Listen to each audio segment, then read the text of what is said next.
Good afternoon. My name is Chen Li, and I'm the director of Brookings China Center. It's my pleasure to welcome you to today's book launch event, featuring the latest work by my good friend, colleague, and Brookings Senior Fellow, Ryan Haas.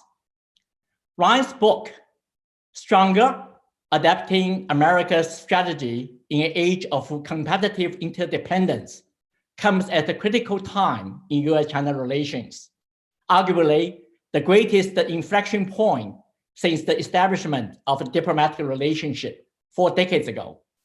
For the United States, this is a time when the foreign policy community, both inside and outside the Beltway, and including academia, think tanks, and government agencies, is searching for a sound, long-term strategy in address a global China.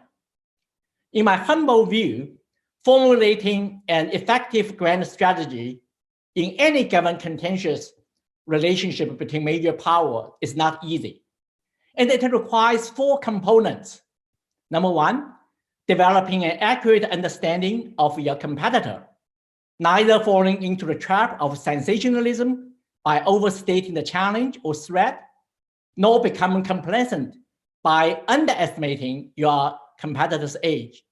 Number 2, clarifying your objectives and the ways and the means to reach these objectives. Number 3, generating domestic consensus and building international alliances by acting together rather than acting alone. And finally, number 4, being skeptical about the total victory and cooperating with the competitor when interests overlap, always keeping diplomatic mechanisms open to avoid catastrophic scenarios. Ryan's book, more than anything else, provides a reasoned and a comprehensive US grand strategy toward China. By thoughtfully assessing US strengths and the challenges in regarding to China, Ryan argues that the more the United States can restore confidence and regenerate its competitiveness, the better it will be able to focus attention where it matters most, not on slowing China down, but on advancing itself. Ambassador John Huntsman wrote insightfully on the back cover of the book that, I quote, "What gives the book stronger such value are Ryan Haas' unique insights, born of his seat of influence as a respected practitioner." I want to add, this book will grant Ryan a reputation as one of America's most respected strategic thinkers. I'm also profoundly pleased that the 2 other respected and influential public intellectuals, CNN national security correspondent Kylie Edward and New Yorker staff writer Evan Osnos, are joining us to speak with Ryan about this very important and timely book. I'm pretty sure that my spouse, who is a big fan of all of you, will take a photo in which I appear alongside the 3 of you to show off to our friends. These 3 speakers today represent the next generation of leading foreign policy experts in the United States. Evan will introduce Ryan and Kylie, and the 3 of them will engage a thought-provoking conversation. I'm now honored to briefly introduce Evan. It is actually a bit difficult to pin down Evan. He is a journalist and writer, but he also frequents the think tank circuit and the college lecture halls. He is a China expert who lived in China for almost a decade and has written on various subjects about that rapidly changing country. But his recent best-selling book on Joe Biden has turned him into a popular commentator on American politics. If I could use one line to highlight my friend Evan, I will say this: he is a non-resident senior fellow in our Brookings China Center, a title he was granted even before he was nominated for and later received the prestigious National Book Award in 2014 for his first book, Age of Ambition. Evan, over to you. Thanks, Chung. That is a great pleasure to be here with you, even virtually. I'm sorry we're not doing it in person, but thank you for very kind words. I have to say, you framed today's conversation in the context of the extraordinary stakes of this moment. And I think I had the privilege of reading this book, the book we're talking about today, Stronger. I had the privilege of reading it when it was still in manuscript. And it is just a remarkably clear-eyed approach to the challenges. And I will say as an aside that is an approach that Chung Lee has taken at Brookings to the work at the China Center. And I think you see it reflected in this text that Ryan has given us. We have a lot of ground to cover. And so I want to get right into it by introducing my two colleagues a little bit more fully. Kylie Atwood, as many of you know, is a national security correspondent for CNN. She has covered the last 3 secretaries of state and has broken news on a number of foreign policy fronts, including North Korea, and she keeps a close eye on China. She spent 6 years at CBS before she was at CNN, and she covered domestic politics, and she knows the State Department inside and out. And of course, we have Ryan Haas, who is the author of Stronger, which is the basis for our conversation. Ryan is a senior fellow and the Michael Armacost Chair in Foreign Policy Studies at Brookings. And prior to joining Brookings, I think as many people on this call know, part of the reason why we have such an extraordinary turnout today is that Ryan is a practitioner of the highest order. He served at the White House at the National Security Council during the Obama administration as China director from 2013 to 2017. And he also served as a diplomat in the US Embassy in Beijing. So at the outset, I'd like to pose a question to both of you, if I could, about something that is, after all, right on our minds right now, which is the scene we saw last week in Anchorage. March 19th, as you remember, of course, senior members of the Biden administration, I should say, were having their first face-to-face, their first sit-down with senior Chinese officials, and it was quite tense. It was actually much more, I think, tempestuous than people in the public might have expected. And we can go into the question of whether or not that was a surprise to the participants. But just to remind you of a couple of the key features, afterwards, the Chinese side described the American approach as condescending. The Americans described their counterparts as having grandstanded. This was quite turbulent by the standards of the usual diplomacy. And I wonder, Ryan, if you would start us off by giving us a sense of what you saw. When you looked at the tussling in that room, you know what's going on there. How much of that is theatrical? How much of that is substantive? And what does it tell us about, as Chung put it, the inflection point where we are in this relationship? Well, Evan, first of all, it's really an honor for me to be with you and Kylie today, and I'm looking forward to our conversation. I think that what happened in Alaska is a sign of the new normal that we live in. And what I mean by that is that a lot of the tussling that previously has taken place behind closed doors in the past has now just burst into the open. I don't think anyone who has spent time in a room with Yang Jiechi was surprised by the tenor or sharpness of his comments in Alaska. What was notable is that they were made in front of the press in a pretty sharp exchange between the American and Chinese delegations. But if you take a step back and think about it, it's sort of an extension of the reality that we've been living in for recent years, where the United States has taken actions, China has taken reactions, or vice versa. And there's just a mood that's set in the relationship that neither side is going to take a punch from the other. And so if one side feels that its dignity is being challenged, it's going to respond fulsomely. And I think that that's what we saw in Alaska. We can talk about whether or not this was beneficial or avoidable. But I think the reality is that both sides threw a few punches in front of the press, and then they got down to work when the press left the room. And we saw over the course of 8+ hours of exchange between them that they rolled up their sleeves and dealt with some serious issues that are affecting both the United States and China. And in a sense, it reflects a theme that I try to draw out in the book, which is that the relationship is fundamentally competitive. It's sharply competitive in many areas, yet we're bound together, whether we like each other or not. There is an interdependence between the United States and China. What happens in Iran affects both of us. What happens in Afghanistan impacts both of us. What happens on global markets affects both of us. And so we don't necessarily need to be brought together by amity or goodwill. Our interests are going to intersect, and we're going to have to find ways to deal with each other. And I think that those two twin dynamics were very much on display in Alaska.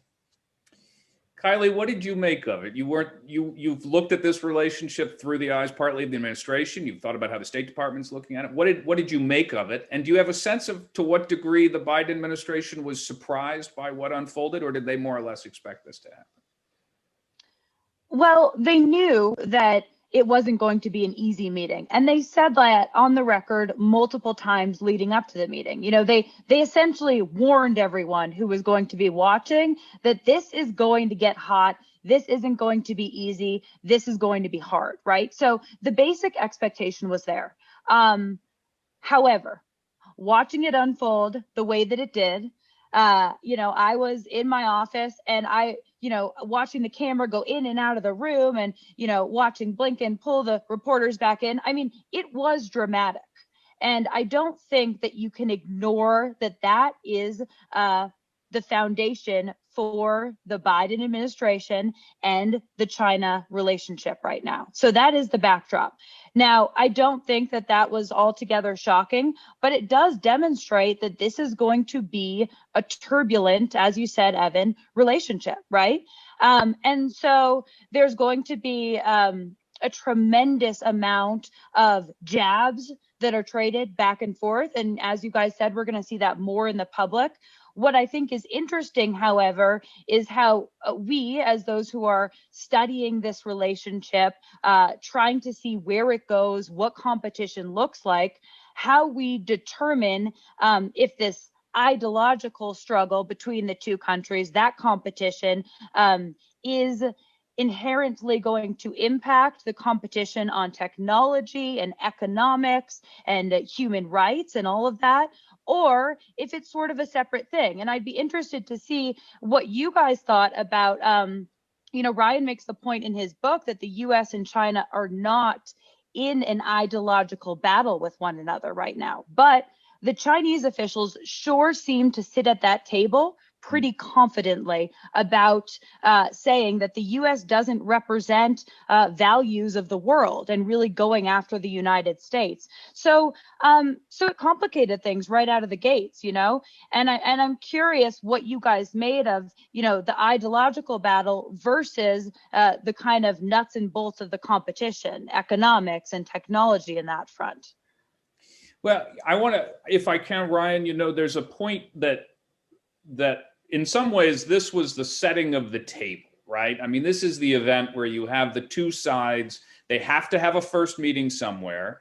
You could have a first meeting in Washington. You could have it in Mar-a-Lago in the last administration. And this one, of course, we had it in Anchorage. And there's an element of the soft tissue of diplomacy going on there. But I want to put it in the words for a moment of Secretary Blinken, because he has summed up the relationship and the approach by saying that our relationship with China will be, as he says, competitive when it should be, collaborative when it can be, and adversarial when it must be.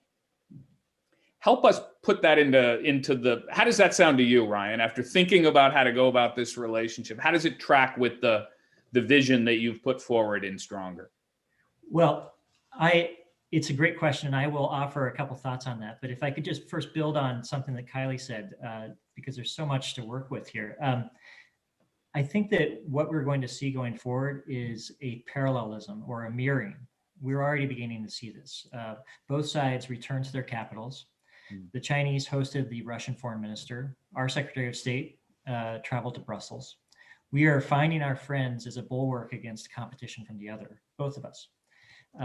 There are reports that the Chinese foreign minister is going to travel to Iran later this week, which is again fitting of the pattern. Yesterday, there were sanctions announced, a series of sanctions relating to Xinjiang.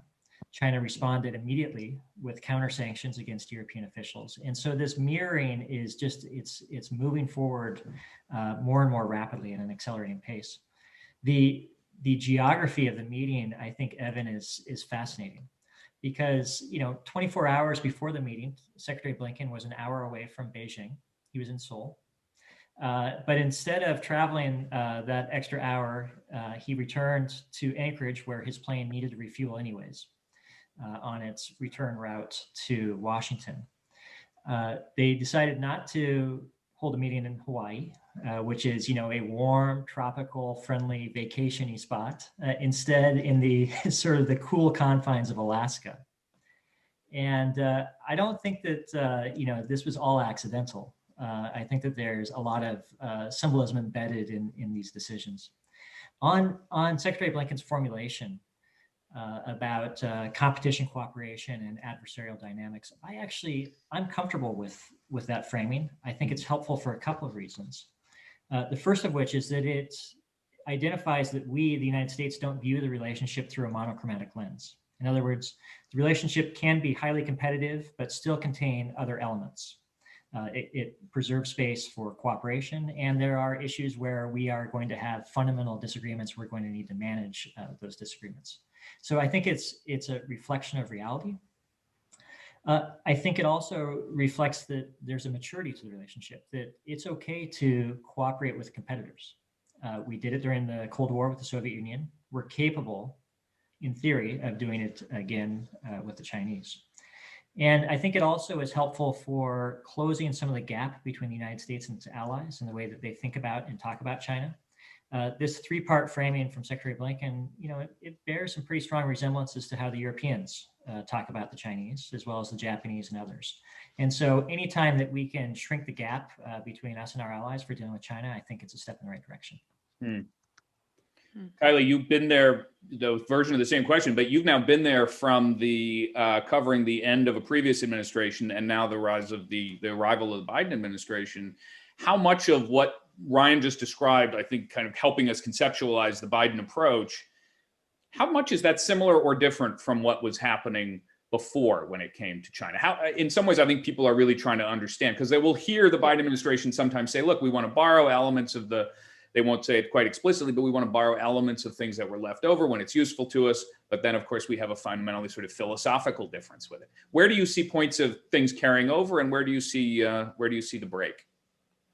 If you look at those three phrases that the secretary used, competitive when it should be, collaborative when it can be, adversarial where it must be, I would say it's 2/3 similar to what the Trump folks were using.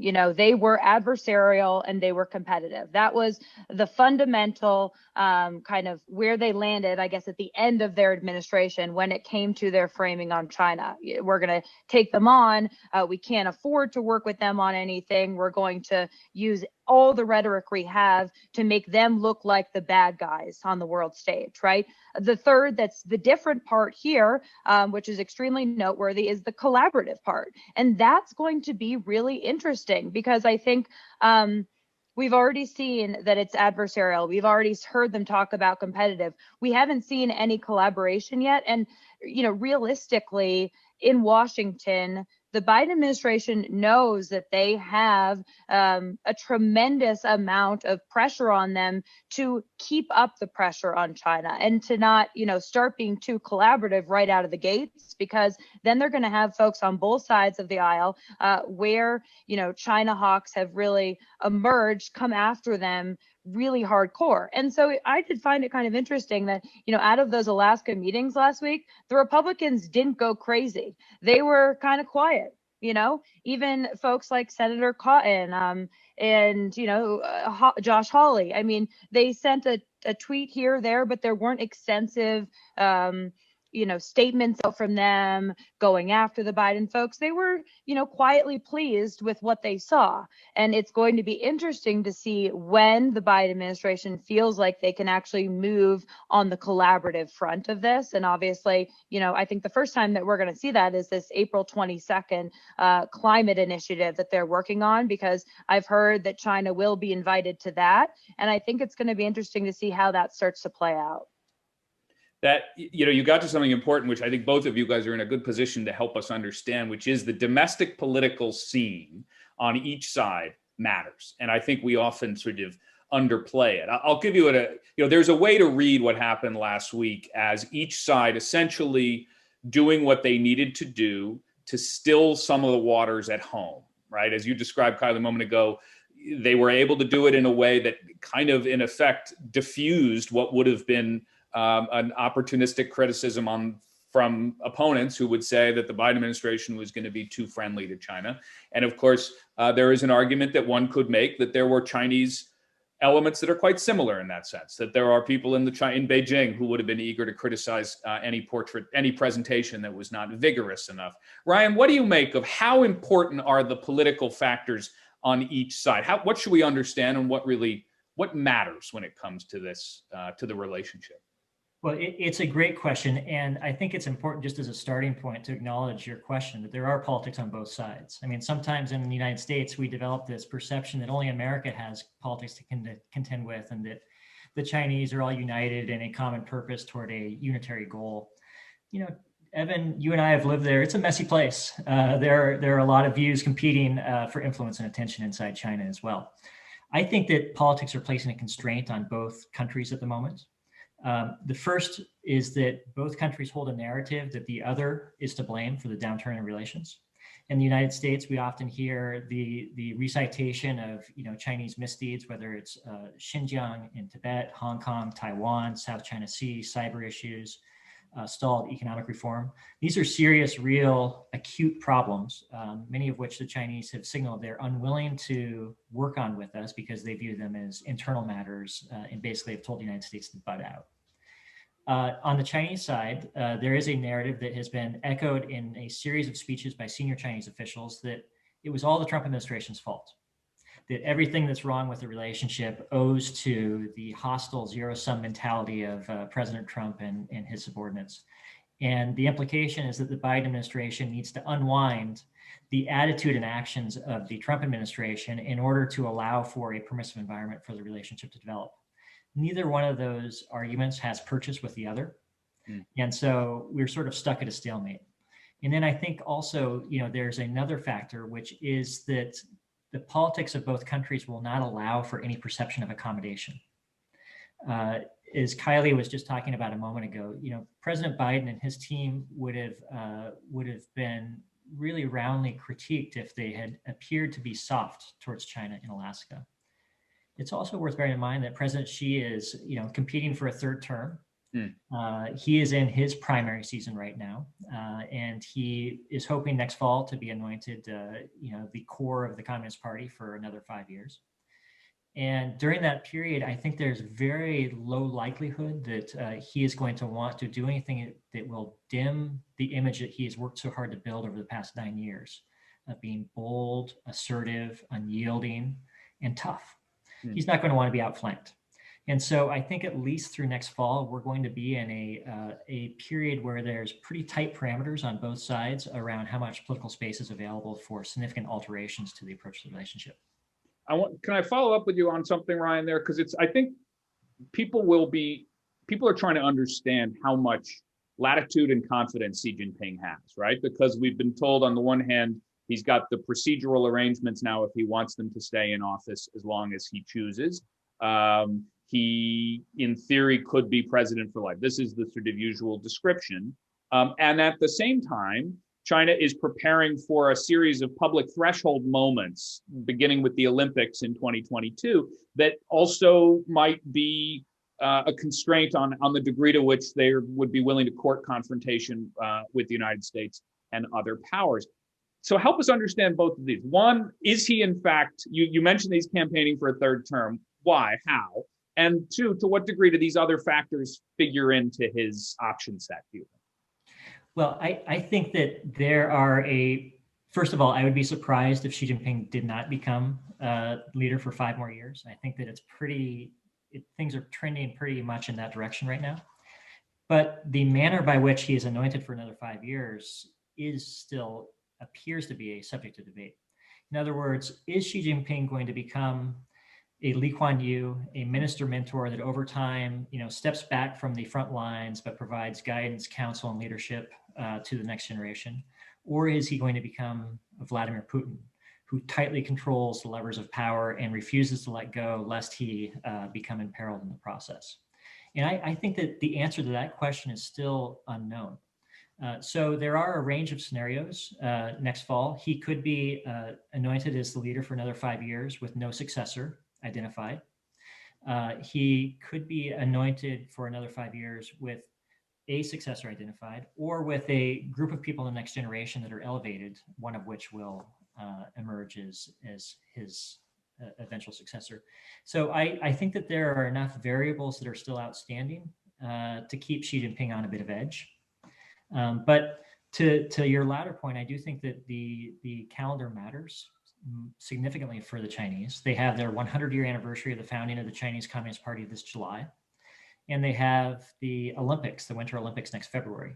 They're not going to want a big dust up with the United States or others to overshadow their preferred narrative, which has a heavy domestic focus on showing that China is respected, admired, and welcome on the world stage.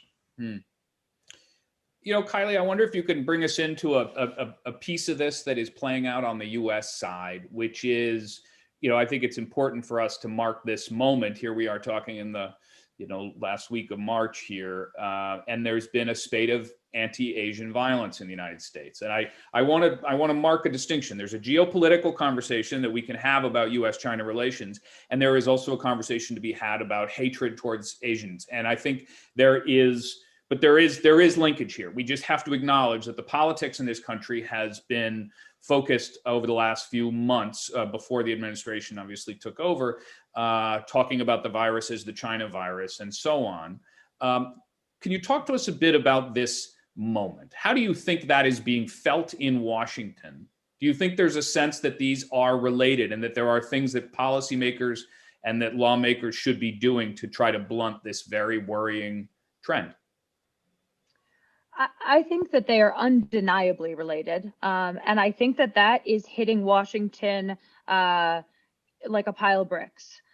Because traditionally, there's political rhetoric in Washington that doesn't always ripple out. And you see tough language, you see folks say things, and you think it kind of lives in this little bubble, right? And it doesn't have an impact anywhere. And guess what? It does. The language is incredibly important. And I think it's been, refreshing to see lawmakers acknowledge that's what's happened over the last year with COVID, and the language that the former president was using to demonize Chinese people over that virus was really, really, really detrimental. So I don't think that you could say that they're not related.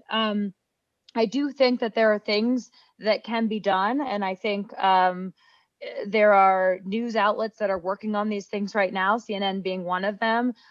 Visibility of Asian Americans who are, highly successful in a number of different areas is really important, because what people see is what they believe, right? And we are humans. What's before our eyes, we don't always challenge. And so I think seeing Asian Americans being, wonderfully effective and contributing citizens of America is certainly important. And that is happening in a number of spaces right now. But I do think that it's something that, folks in Washington are going to have to grapple with, because as the Biden administration moves forth to try and compete with China, there is a difference between competition and fear mongering.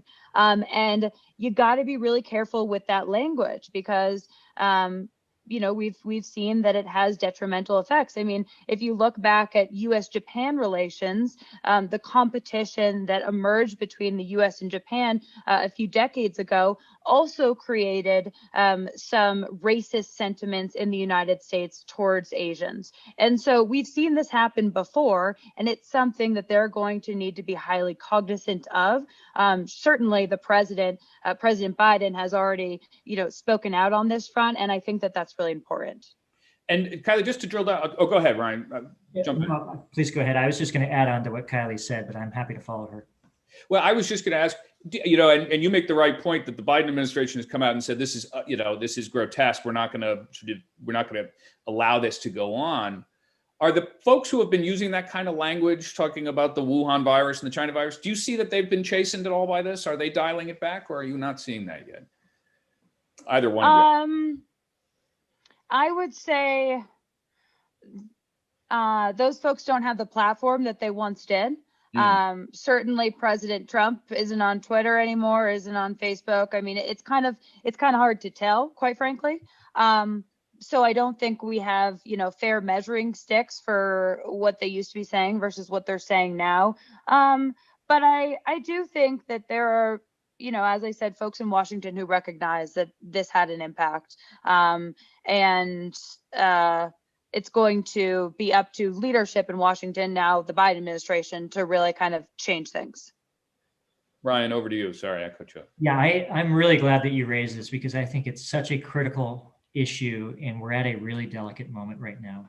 And one of the things that I hope that we all collectively can do is to try to raise a bit of awareness about the historical patterns that are repeating themselves so that we don't get stuck in the same cycle again. Because we've seen this movie before. We know that when there is geopolitical tumult and inflamed nationalism, racism often follows. We saw this with the Germans, with the Soviets, with the Japanese, with the Muslims after 9/11. And I would love for us to try to break this cycle now. But it's really important for people, I think, to understand the gravity of the moment that we're in. The second and final thought that I would add is that I think that anyone who traffics in race baiting relinquishes their role as having any serious voice on matters relating to competition with China, because those actions do more to destroy America's image and undercut our competitiveness than anything that they have to offer. Yeah, here. And I think what you've done here is help us draw a bright line between the idea that there is anything that can pass as analytic or national strategic counsel to be demonizing a group of people as in this country or in our relationships. It just has no place. And I'm glad to hear that we had a chance to talk about it today. And it actually does relate, Ryan, directly to what you've written about in this book, which is our perception of ourselves and our perception of our counterpart. And, in a sense, that is very much in play right now. Because one of the themes that you identified in here, it goes all the way back to the Cold War, and it's called the 10-foot tall syndrome. I wonder if you could help us understand what's going on there. Where does that idea originate, and why does it matter beyond the fact that it might distort some of the conversation in Washington? What is it, and why does it matter? So 10-foot tall syndrome traces back to Secretary of Defense during the Cold War, Schlesinger, who observed that we, the United States, tended to view and treat our Soviet counterparts as figures of towering strength and immense knowledge, that they could see the future and move mountains, whereas we were just mere mortals struggling to get by. And I worry that we're at risk of repeating that again. And it's not just sort of an academic observation. I think it matters a lot, because the more that we fall into 10-foot tall syndrome, the more we advertise our insecurities. It leads us to travel around the world warning countries that the Chinese are coming and beware of their perfidious ways. Countries like Vietnam, they've been dealing with the Chinese for thousands of years. They don't need us telling them what they're dealing with. They know.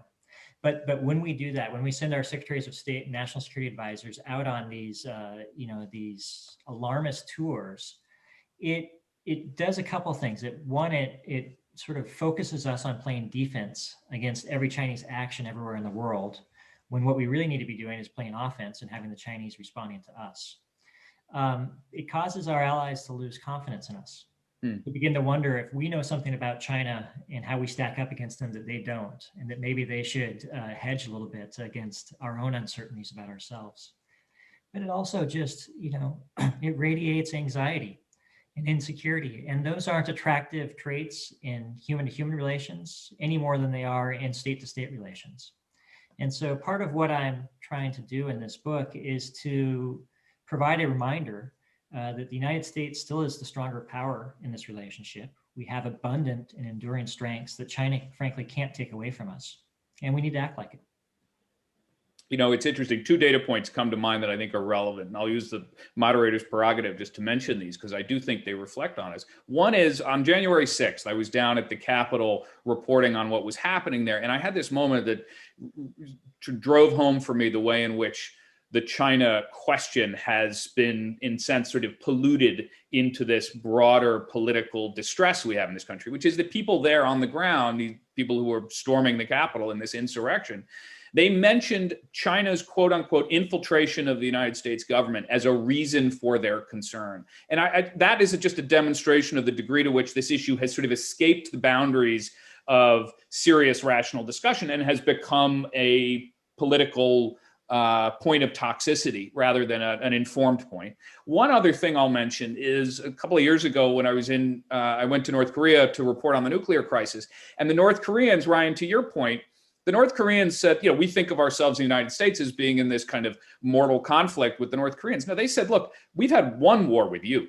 We've had hundreds of wars with China over the centuries. And I mention that not to say that we're going to wake up tomorrow as friends with North Korea, but that we sometimes underestimate the ways in which China's actions are perceived around the world, and that in fact is an element of its position today. So we may feel as if we're in this very intense one-on-one confrontation, but in fact, China is in a very set of complicated relationships, some of them very tense, with other places around the world. And so I think that's our tendency in the U.S., of course, is to narrow it through our own lens. I wonder if we could, Kylie, if you could help us put the China issue in context with other national security questions, because I think all of us in the sort of who do China, we tend to think, well, this is the most important issue in the world. And I think there are others who will say, well, maybe, but maybe not. Help us situate it. In fact, where does China sort of rank in the list of priorities for national security decision makers in the administration and in Congress? Not to toot your own horn, but I do think that China is it's at the top of the list. There is no one that you talk to in the national security space who doesn't mention China when you ask them which country is the greatest threat to the U.S. national security.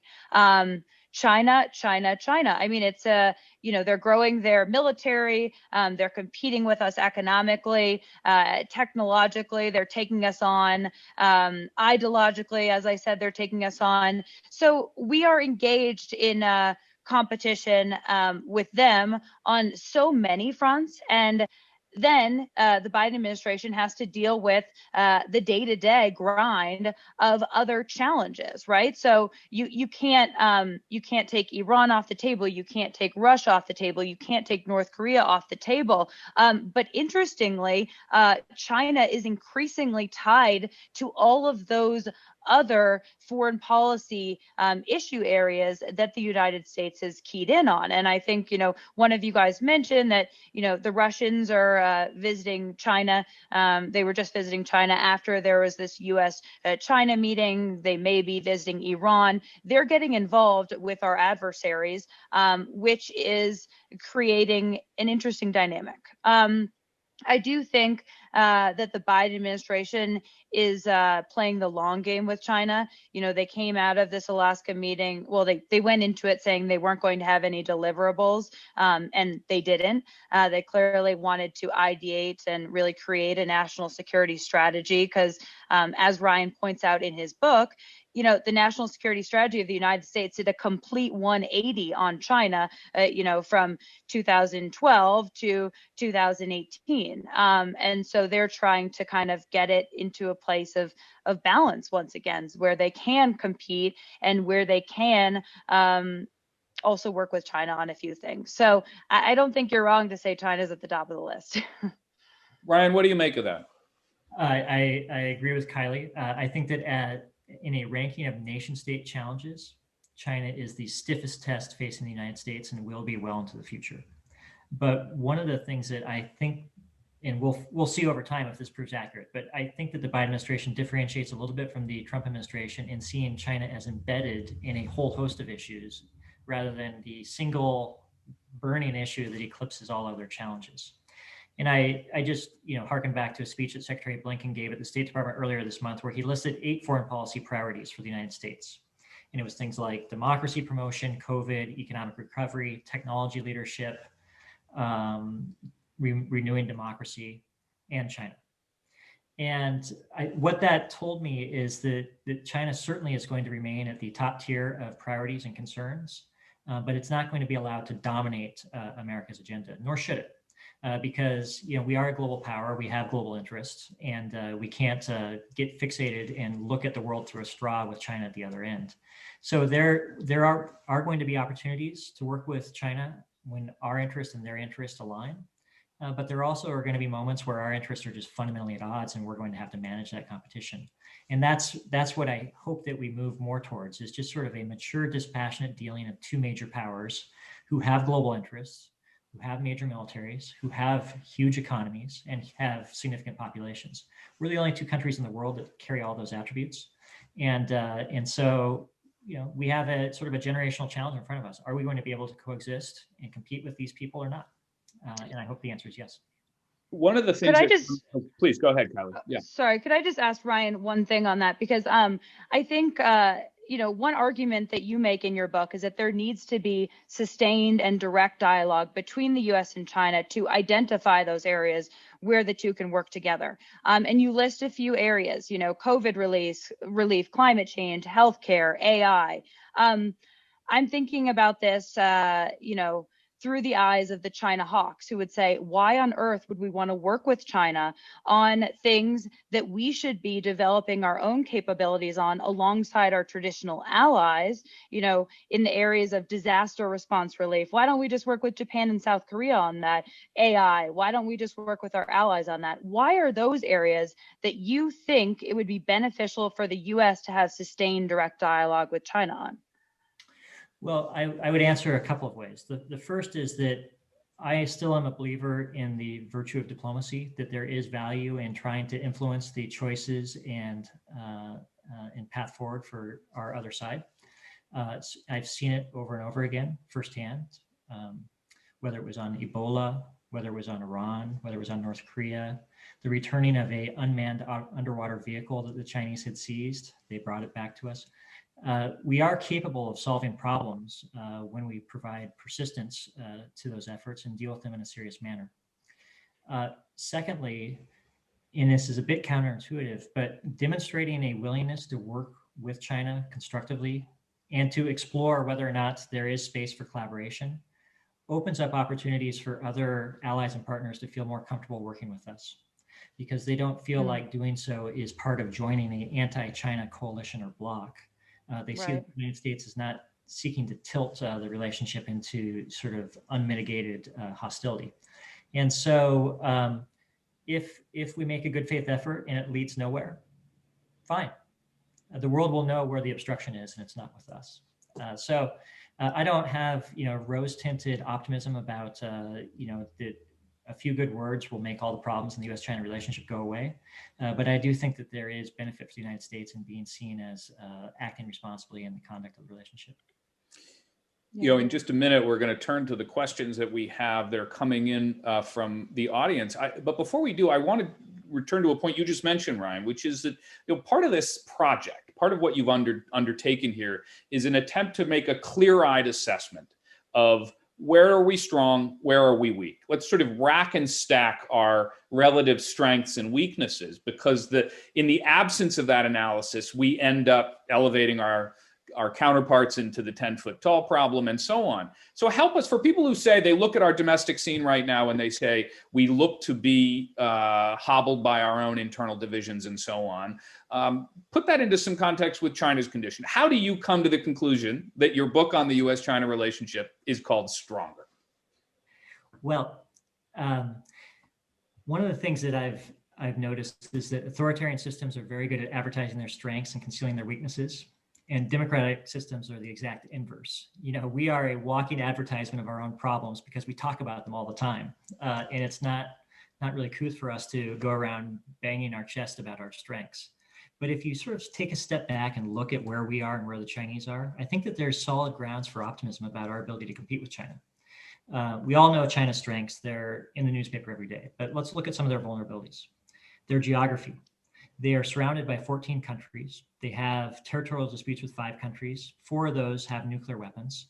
It's the most complicated geography of any power in the world. Food and energy security. They don't have the natural resources to grow their own food or to fuel their own economy. They rely upon external inputs. They don't have a navy yet that's capable of protecting those sea lines of communication. Huge vulnerability. National cohesion. If you look around the rim of China, pretty much any direction that you look, you see problems.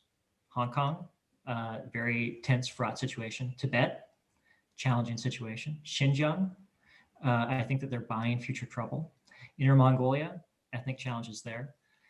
If you look at their political system, this is a system that was once known for, its technocratic capacity, and it's increasingly being viewed for its Leninist rigidity.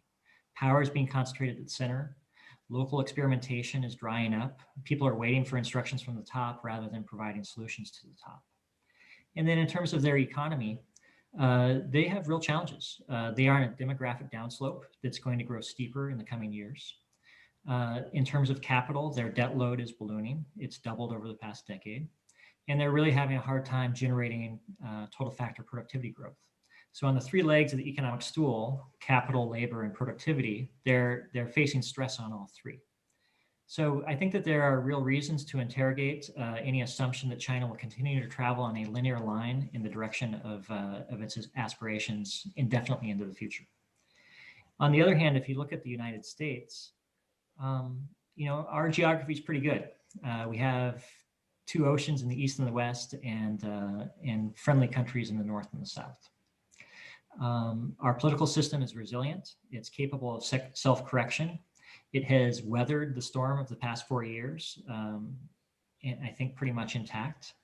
Our economic weight remains strong. We're $7 trillion larger than China's economy. The share of America's global GDP has remained relatively constant over the past 20 plus years. China's rise in share of global GDP has come at the expense of Japan and Europe's declining share, not from America's share. We have an economy that is a sponge for the best ideas and brightest minds from around the world. We have abundant natural resources. We are the leading exporter of oil. So I think that we stand okay. And if we are able to live up to our values and perform up to our potential, we will be just fine in our competition with China. And I guess where I would leave things is that the real strengths that the United States have, its differentiating factors from China, are its global prestige, its alliance network, which is unmatched historically. And, we have allies all over the world. China has one with an asterisk, and that's North Korea. And our domestic dynamism. We are capable of experiencing hardship and recovering from it. And we've done this over and over again. We've had declinist fears 6 times in the past 70 years. And in the past 5, we've climbed out of them in a stronger position than we were before. This book is a bet on the proposition that we will do so again, but we'll find out. Well, and I think it's worth telling people that one of the points you make here with a nod to George Kennan is that we are only as strong abroad as we are at home, and we have a lot of hard work to do on that maintenance. I want to turn now to the questions we have coming in, because there are a lot of them. This is something, actually, it's a question that relates to what Kylie mentioned before. This comes to us from Tom Dahoudi from Brandywine Global, who asks, given what appears to be a tougher and internally consistent China policy, a tough on China policy from the Biden administration, why should we expect that it's possible to have cooperation on issues like climate change at the same time? To either of you, if this is of interest, Kylie, by all means, but that I think is an interesting question. Is it in fact that the overall tension is such that it makes it impossible to find those areas for cooperation?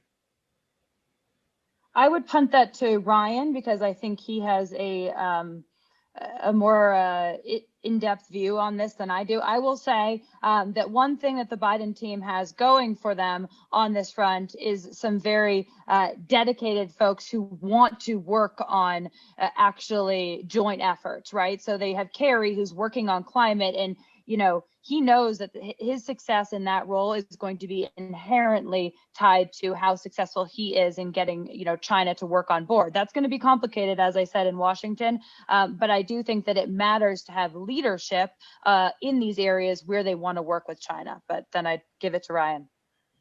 Yeah, I think that we're in a different space than we were, say, 4 years ago or 8 years ago. There was a view in the past that we should look for that balance between cooperation and competition. I don't hear much of that discussion anymore. There has been talk in the past of using cooperation as a cushion against competition. I don't hear much of that either.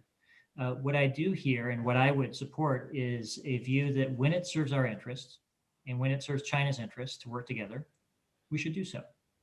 That's what mature powers do. The United States and Soviet Union eradicated smallpox together at the height of the Cold War, not because we liked each other, but because it served each of our interests.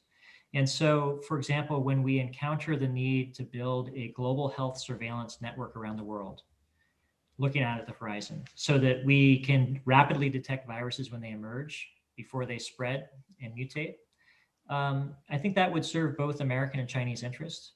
I don't think that America is going to want to build that on its own. China is not capable of doing it on its own. It's going to be very difficult for the United States and China to do that on a bilateral basis. But maybe under the umbrella of a multilateral or multinational grouping, it would be possible for the United States and China to each contribute their areas of expertise, and the world would be a better place for it. Now, do I think that's going to happen? I don't know, but I think that we should keep open mentally the idea or the possibility of it doing so.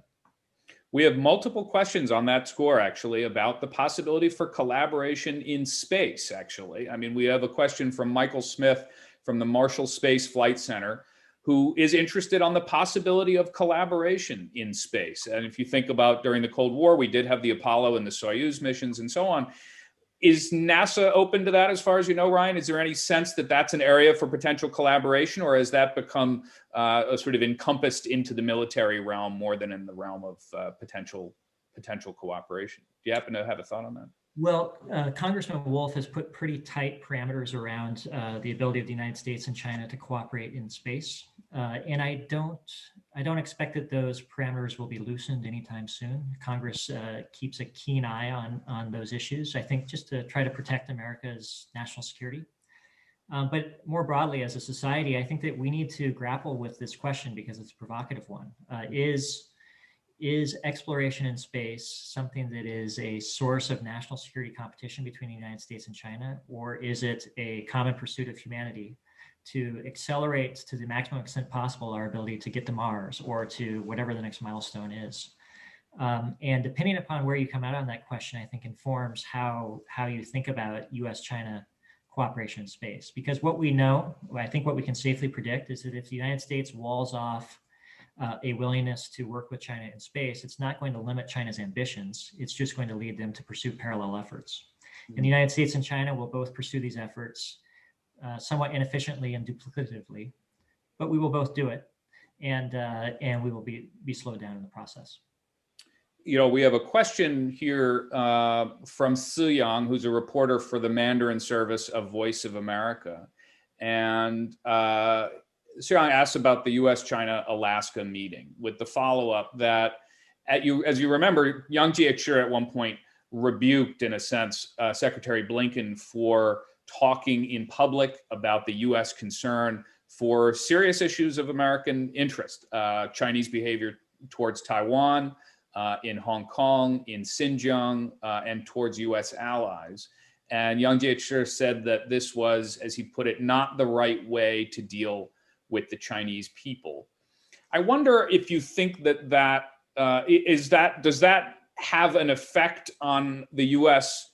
approach? Does that mean that the U.S. will in fact dial back its attention on those issues, or are those baked in and the Chinese side should expect that to be a part of our approach going forward?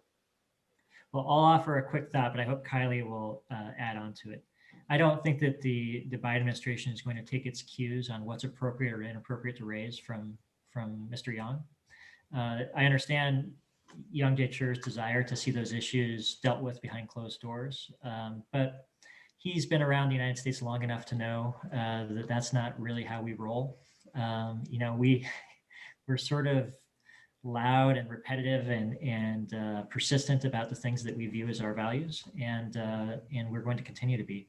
So I don't get the sense from the Biden administration that they feel chastened by the experience in China. I would be surprised if they pulled back as a result of Mr. Yang's rebuke. Kylie, you did an important piece recently on somebody, the family members of somebody who has been in camp in Xinjiang, and you brought attention to that issue. Do you get the sense that that is going away anytime soon in American politics, or is that going to be a more prominent issue in the future?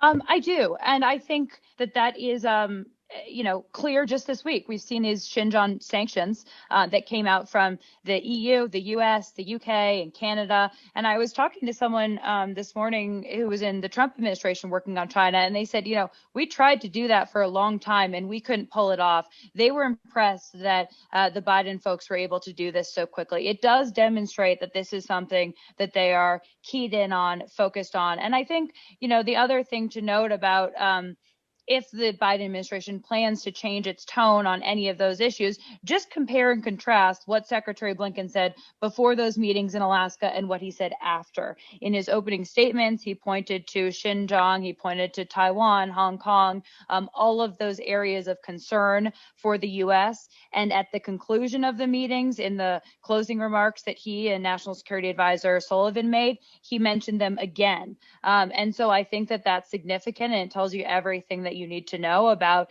the fact that they're going to keep raising them. We have a question here from an audience member in Toronto who asks about the detention of Canada's two Michaels, as they're known, like Michael Spavor and Michael Kovrig. And the question is, was that inevitable in a sense? Was that an outgrowth of a deteriorating Chinese relationship? But I think actually the second question here gives us more of an opportunity for discussion, which is how effective will an international united front be for Canada and the United States as a leader if it applies some of its diplomatic capital to that question? Do you see, Ryan, that the case of the two Michaels, as they're known, will get more attention in the U.S.?